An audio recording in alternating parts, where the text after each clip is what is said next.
Bonjour, je suis Georges Finlame et je suis très heureux de vous retrouver pour cette nouvelle vidéo. Aujourd'hui je vous parle de mon retour de lecture du livre Train d'enfer pour Ange Rouge, par Franck Thillet.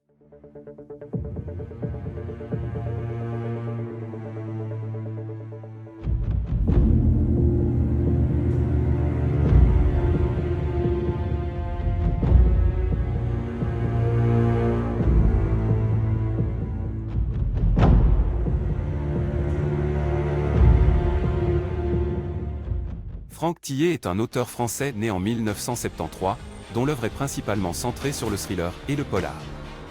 Il est l'un des auteurs de thrillers les plus lus en France, et a remporté de nombreux prix pour ses romans, tels que le prix Polar SNCF, le prix des lecteurs du livre de poche, ou encore le prix des lecteurs du Festival Polar de Cognac. Train d'enfer pour Ange Rouge est un roman publié en 2003, qui a rencontré un grand succès auprès du public et de la critique. Il s'agit du deuxième roman de l'auteur, et il se situe dans la continuité de La Chambre des Morts, son premier succès littéraire. Dans Train d'enfer pour Ange Rouge, nous suivons deux enquêteurs de la police judiciaire, Lucie et Franck, qui sont chargés de retrouver un tueur en série surnommé l'Ange Rouge. Celui-ci sème la terreur dans le nord de la France en tuant des jeunes femmes, toutes blondes et aux yeux bleus. Le livre est construit comme un véritable thriller, avec un rythme soutenu, des rebondissements inattendus, et une intrigue haletante.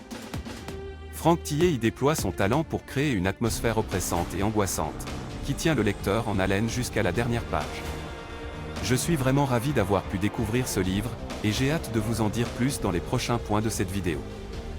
Mais avant cela, j'aimerais savoir si vous connaissez Franck Thillet et si vous avez déjà lu Train d'enfer pour Ange Rouge ou d'autres romans de cet auteur. N'hésitez pas à me le dire dans les commentaires, et maintenant, allons plus loin dans cette analyse. Dans cette deuxième partie, je vais vous donner un résumé du roman Train d'enfer pour Ange Rouge de Franck Thillet. Tout d'abord, permettez-moi de vous présenter les deux personnages principaux de l'histoire, Lucie Henneberg et Franck Charcot. Lucie est une jeune inspectrice de police, qui travaille au sein de la brigade criminelle de Lille.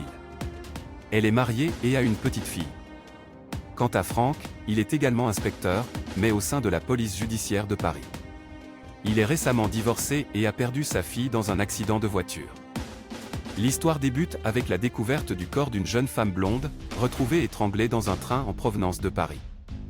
Lucie est appelée sur les lieux pour enquêter, et bientôt, elle et Franck découvrent que ce meurtre est lié à une série de crimes similaires commis dans la région. Le tueur en série est surnommé l'Ange Rouge, car il dessine une aile rouge sur le visage de ses victimes.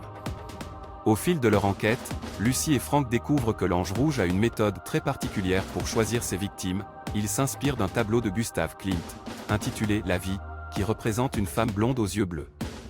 Le tueur sélectionne donc ses victimes en fonction de leur ressemblance avec la femme du tableau. Les deux inspecteurs vont devoir faire face à de nombreux obstacles pour résoudre cette affaire.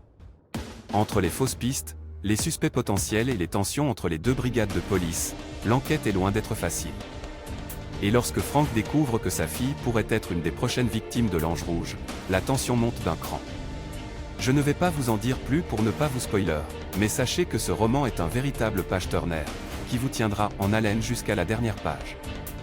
La plume de Franck Thillet est incroyablement efficace pour créer une atmosphère sombre et angoissante, qui ne vous lâchera pas de sitôt. Dans cette troisième partie, je vais vous donner mon analyse de l'histoire du roman Train d'enfer pour Ange Rouge de Franck Thillet. Tout d'abord, les thèmes principaux du livre sont la violence, la psychologie des personnages et les enjeux du récit. Le livre est clairement axé sur la traque du tueur en série, et la violence des meurtres est décrite de manière très réaliste. Les personnages principaux, Lucie et Franck, sont également très travaillés sur le plan psychologique, et leur trauma personnel influence leur manière d'enquêter. Quant aux enjeux du récit, ils sont très élevés, puisque la fille de Franck pourrait être la prochaine victime de l'Ange Rouge. En ce qui concerne l'intrigue du roman, elle est très bien construite, avec de nombreux retournements de situation qui maintiennent le lecteur en haleine. L'auteur réussit à brouiller les pistes à plusieurs reprises, et le dénouement final est assez surprenant. En revanche, certains rebondissements sont un peu trop prévisibles, et l'on devine rapidement la véritable identité du tueur. Côté crédibilité, l'intrigue est plutôt solide, même si certains éléments sont un peu tirés par les cheveux. Par exemple, la manière dont le tueur sélectionne ses victimes en fonction d'un tableau est un peu rocambolesque. Cependant, cela reste un détail mineur dans l'ensemble de l'histoire. Enfin, La plume de Franck Tillet est très efficace pour créer une atmosphère sombre et angoissante. Son style est direct, sans fioritures, ce qui renforce l'immersion du lecteur dans l'histoire.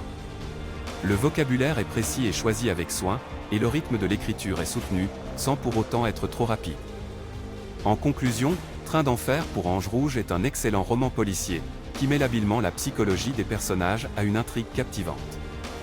La plume de Franck Tillet est efficace pour créer une ambiance sombre et angoissante, qui ne vous lâchera pas de sitôt.